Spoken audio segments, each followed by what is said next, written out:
Hello, everyone. Welcome to JSCM Impact Conversations. I'm really thrilled to be here because today we have a very important conversation, and I can't wait to delve into some of these very important questions and issues. Why are we here? Because we need to talk about people. People are at the center of all the crises, but at the same time, there are structural and intergenerational issues of injustice.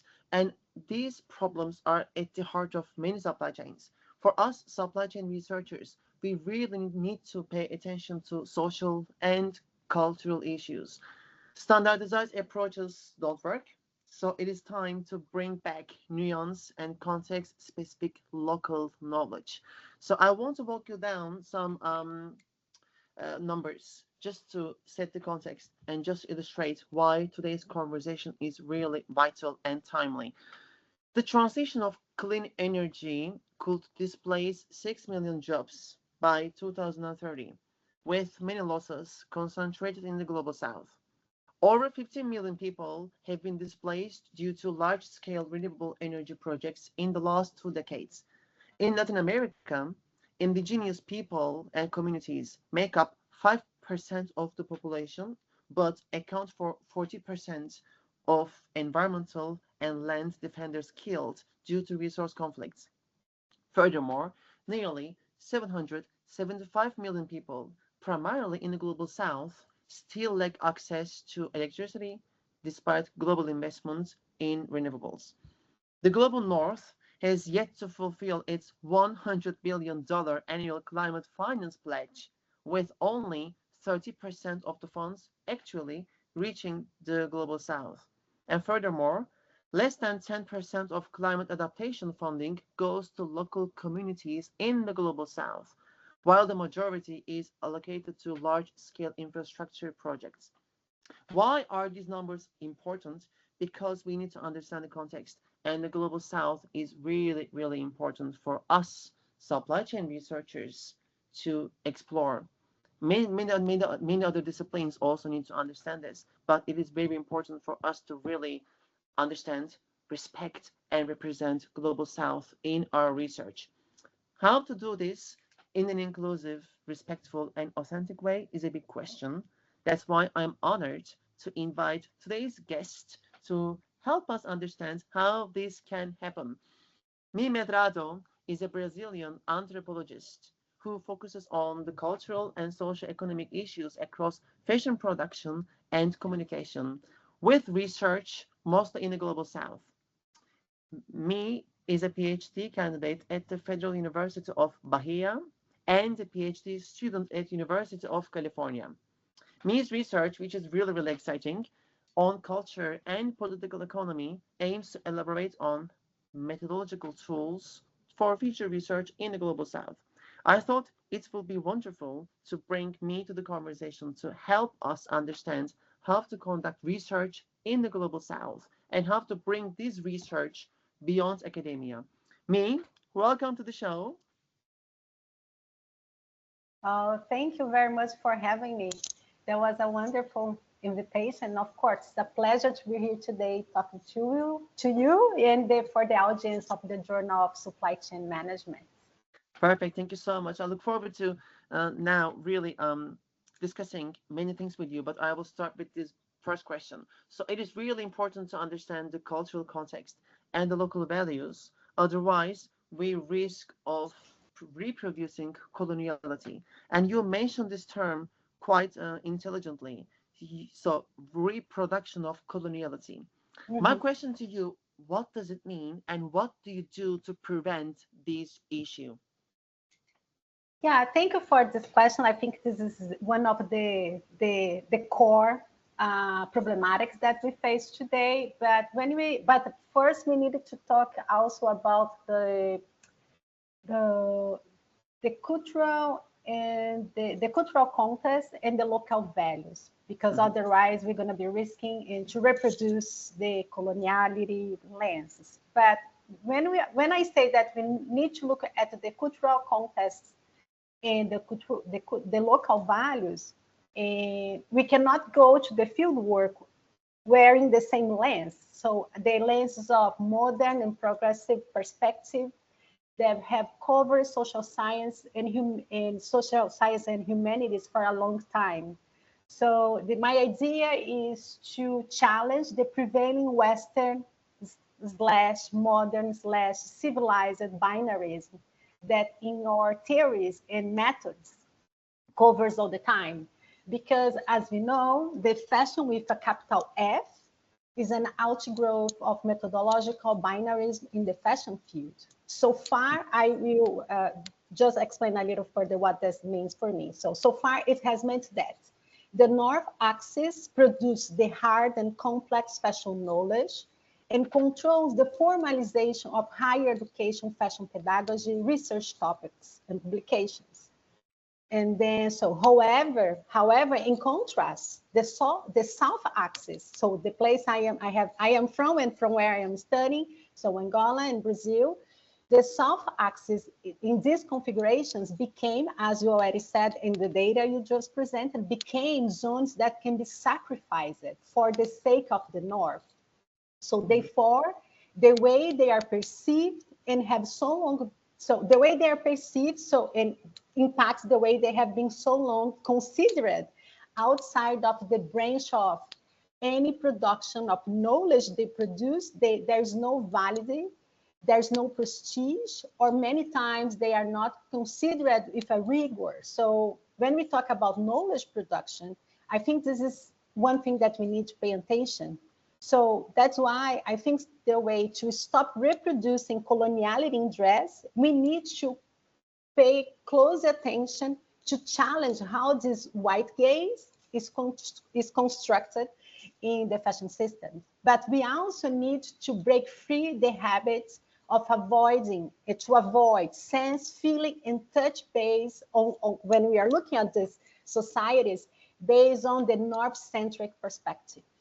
So that's why my two research projects have worked on twofold. So first, I have been my research work on the urgency of verifying culture and political economy in the fashion system in the global south, but while generating other sources and materials. So for that, about the sourcing materials, I would like to draw attention what I have been calling the colonial aesthesis fashion knowledge universality research compendium. I know it's a big name, a big title, but this idea is to foster knowledge circulation. And why this is so important, right? So I have been working the colonial aesthesis as a critical intervention to decolonize the regulation of sensing, but all the sensation to which our bodies respond to. And we know that fashion system is also related to that. So my idea is to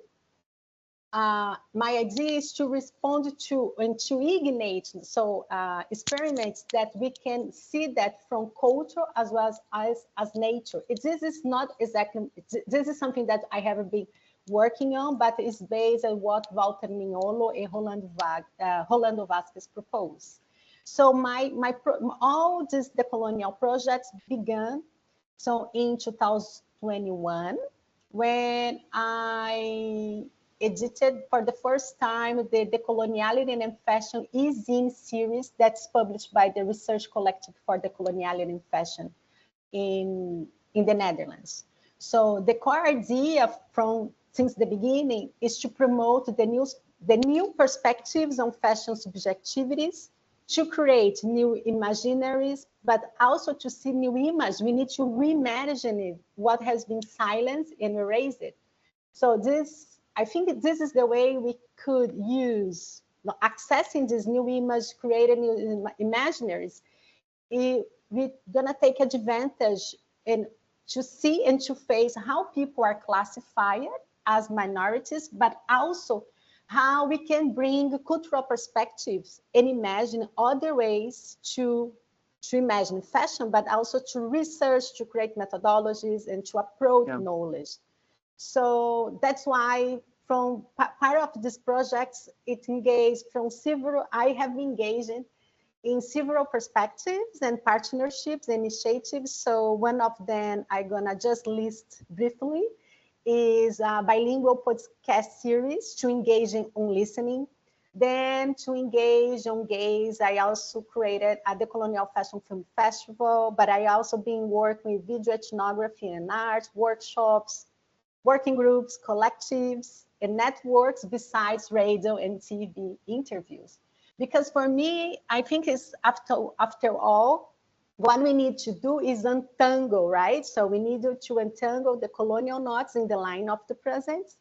And definitely, I think this is the way we do it will be is more the way I do and the way I have been proposing is to base it on the research created and research creation as a logical outcome for a work that comes across from several disciplines, but we can also create a new concepts. And for sure, with this, I have been at least working on that to foster social justice, to create a fashion future. No, this is really fantastic and really inspirational. Thank you, me. But also, what I like about your story is you know where you come from and you are really proud of your origins. You are really proud of your background, which is really important because you're actually bringing who you are to your research. So you don't separate yourself and your upbringing and your story from what you investigate. You actually own it and you really weave everything into your experiences. Also, you said something really nice. You are actually trying to bring back what has been silenced. I think this is really interesting. And then this brings me to my next question. But first and foremost, in supply chain management research, we are actually quite lucky to have your perspective here because binaries exist in theory, in methodology. So we should be really mindful of the fact that the theories that we are using are unfortunately somehow biased and we have lots of binaries. And that's why also research as an educational tool needs to be somehow reformed. We need a renaissance in research, which brings me to my next question.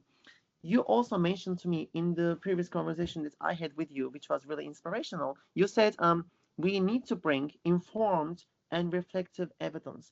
This is also quite my language. I always try to do the same thing, but here you took a step further. You have developed a methodology. Actually, you are not only telling that we need informed and reflective evidence, but also you are illustrating the way forward. So can you please explain to us the methodology that you have developed and the basic and the guiding principles for us to follow your methodology? Sure, sure. Yeah, I like what you just said about the renaissance in methodology because I think we should all go for that. So thinking about the methodology that I wrote, the title that I gave is The Colonial Fashion Ethnography Before Yesterday Method. So before I jump into the methodology, I want to give you also some backgrounds from how I came to develop this. So I have been working, so I am anthropology, my background social science, right? So I have been inspired by work from several scholars. So when one of them, which is a British anthropologist called Tim Ingold, he says that the research, when we go to the field work, by the end of the research, what the anthropologist as a person should learn from the research, the research should be or become as an educational method. So, and his work has deeply informed me on the anthropology. This idea of method should be served as a tool for education, where the practice and then thinking create what we make it. So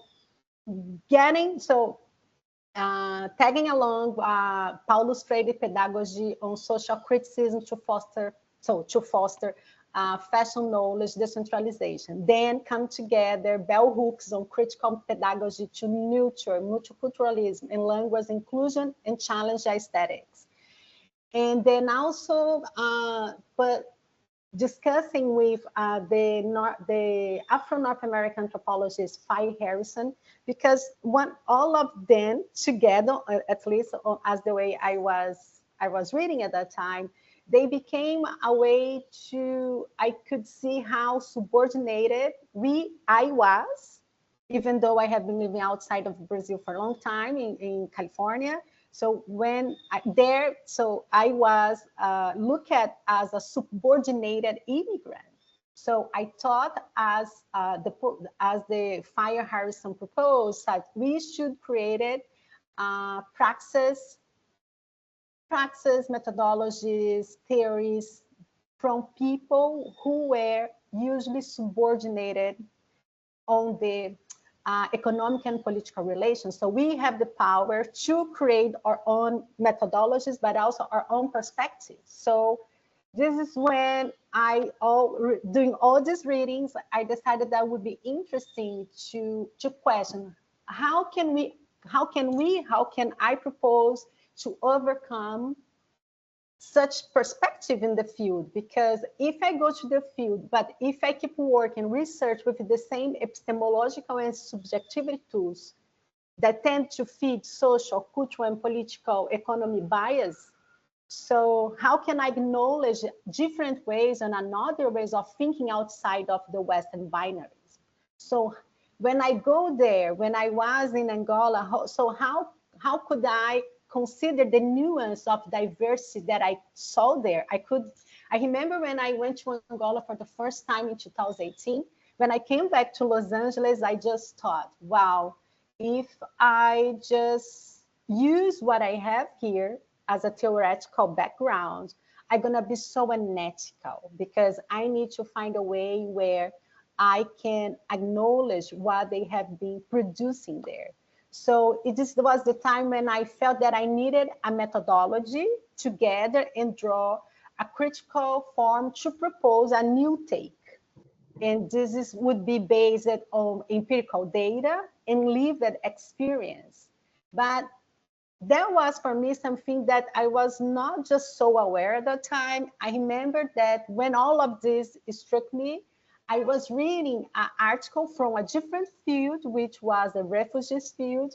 And this senior researcher from this International Refugee Rights Initiatives, actually she's a British woman, she was criticizing the tendency of international policies to be based on quantitative data, and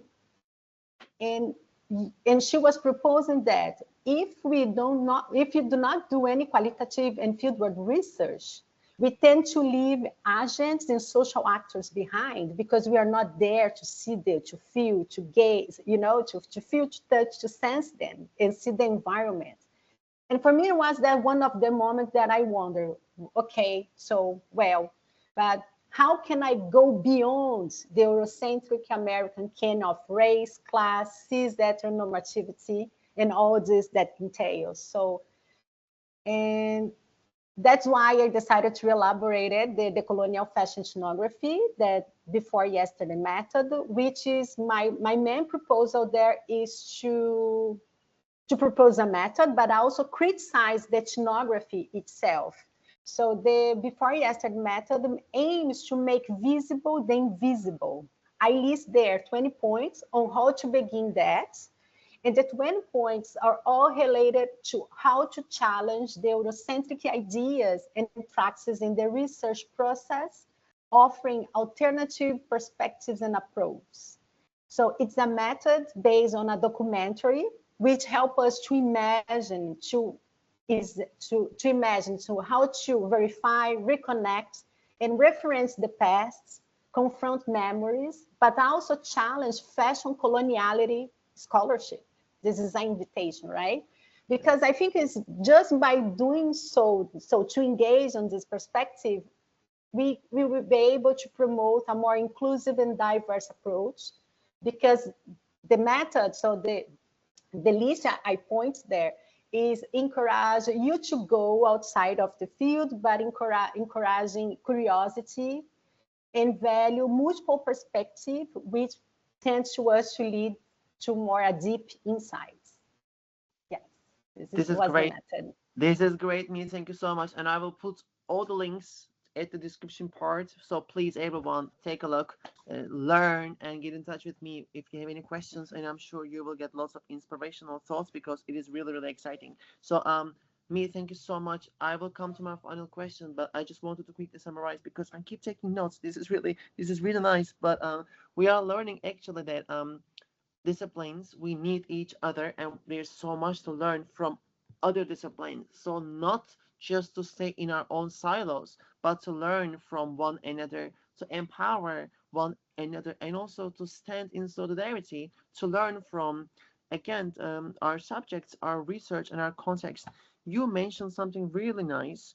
Actually, the methodology that you envision is to bring down binaries and to create an alternative with plural voices, with diversity and with inclusion at its heart. So this is really nice. But I also wanted to ask you one final question. You at the beginning you mentioned you have been doing lots of creative and innovative ways to bring your knowledge, your experiences outside of academia. And this is the impact, and you actually create an impact. And my question to you, to create understandable and relatable information, how do you do this, and how do you create, and how do you engage with the external stakeholders to bring your quite important theoretical work, which is quite important for the supply chain researchers to understand? So hopefully your answer will give us some pathways. Well, I think these questions for me is the core and the purpose of my academic agenda right now, as you already said. So for me, it also sums up what I have just said in the two previous questions, because what I have been, my main concern is we need to work on accessible narratives, discourse, and storytelling. Because otherwise you won't be able to future social justice and change in the fashion system and industry. Because if we look at the TV media and social media we have today, they rarely screen good practices to overcome any other social issues. I don't know how is the media you wear or people that are going to be watching us today, but pay attention to that. We don't receive good practices to overcome anything. They just tend to screen things that are going to be about security, that they're going to fear us. But what I am trying to bring here is something that we need to overcome the dominant framework for that. So in that sense, I think what we need to is to keep live on how to challenge the dominant framework and verifying how our experience are being so far felt, but then we need to propose a new creativity and new expression. So I think to better answer your question, for me, we must innovate with new forms of educational outreach to elaborate and generate knowledge with and beyond the scholarly knowledge. Because I think right now, I think this is when we talk about indigenous knowledge, we see that how they are being missed in the climate change talk, because they know, and they know how to take care of them. And in some point for me, probably because I have an indigenous mother and that related to the education I had at home, they knew from outside industry how to take care of us. And I think this is beautiful.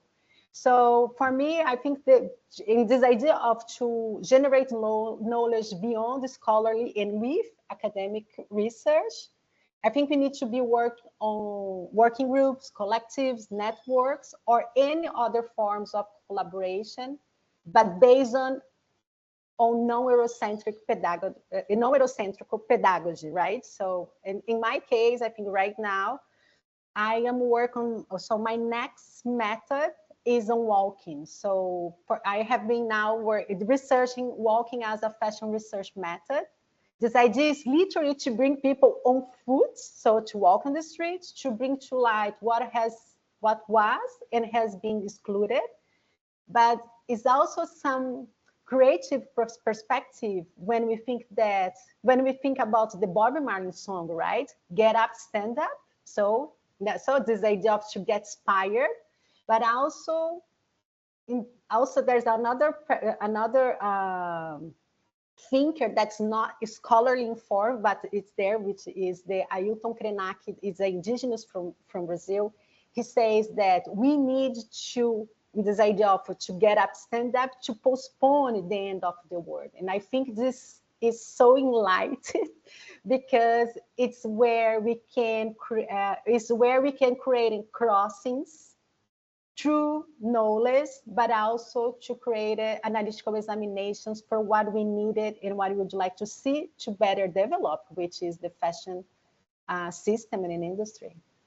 Wonderful. This is great. Also, whatever you do in the fashion industry generates implications for the other Yes. sectors, but also your Yes. research is quite guiding for so many other scholars that look at different settings and different supply chains. So thank you, Mi. It has been wonderful. My final takeaway, you said storytelling is important, which I agree, and those stories must be authentic and it must come with plural, diverse, and inclusive voices. So thank you so much for what you are doing, and never stop innovating and never stop collaborating. So this is the motto moving forwards.